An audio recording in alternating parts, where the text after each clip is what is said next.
Organizational goals always drive behavior. You manage what you measure. If you're measuring the wrong things, you will get the wrong behaviors. Surprise! Good morning, everybody. Today, Ruby and myself are discussing the implications of organizational goals. So whether that's a revenue target, a MQL target, a SQL target, those things drive behaviors. The challenge with all of that is, and I am now being told that I might be a tad bit negative. That's probably a real thing. Because there's so many things to fix out there. So my apologies if negativity seeps into what I'm talking about. However, organizational goals drive behaviors.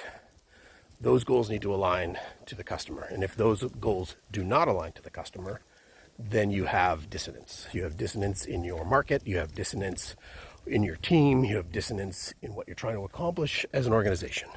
So for us, including that one, it's understanding what do we want to measure. And if we're measuring sales and revenue, that's pretty standard. That's typical fare.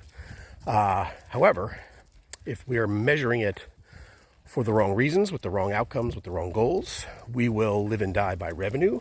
And those things are not necessarily going to move the needle for us as a business. So thinking specifically about how do we do that to be better as a team, let's try to be positive for once here. All right, fair enough.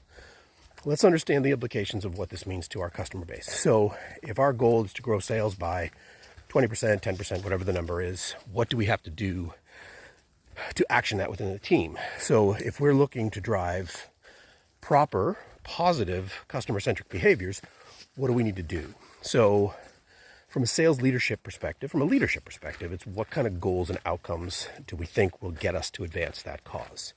If it's more stuff, more busy work, more things, that's not an outcome. That's trying to keep people busy. This is really about structurally, how do you make sure that your sales organization is moving in a direction that advances the cause of the business? Generally speaking, that's going to be on the back of a customer relationship. So what are we doing to foster customer relationships? And that to me speaks to having a patient mindset. Doesn't mean we don't have goals. Of course we have to have goals. But if we are blindly adherent to those goals without understanding the implications to customer, we will do things that don't matter to the customer.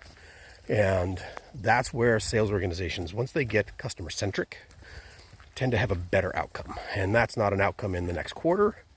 That's an outcome in the next 36 months. And so thinking about that for your teams, what do you need to do differently? So yes, sales, yes, pipeline, yes, leads, whatever term you want to use. How do you make that part of a positive engagement with your sales team so that nobody feels like they're being A, left behind, B, the outcomes for the customer are good ones, and then obviously sales go up. So today, think about that. Are we doing things that are self-serving and implicating the wrong behaviors into our process, or are we doing things that are pro-customer, that are moving the needle towards what we're doing? So back to these last couple of videos around, is marketing more important than sales? Is sales more important than marketing? I think Al Tepper and I have come to the agreement that sales is more important than bad marketing. Marketing is more important when it comes to filling funnels, having strong pipeline, and then closing business. And so what behaviors, what structures, what things do we want to manage with regards to our team to make it easier for us to have a conversation with the person that's going to buy our stuff, which ultimately leads to the thing that we want, which is sales to go up 20%.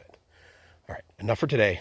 Ruby says, sales is going to continue to struggle when they're not doing things that the customer wants and if they're being measured inappropriately for where you're trying to take the business. Think about that specifically. It's not the hardest thing in the world to navigate, but if you're not looking at it through that lens, you're going to do things that don't matter to the customer. And when you fall short of your goals, and you will fall short of your goals, it's kind of on the back of that. All right, enough for today. Walking and Talking with Ruby.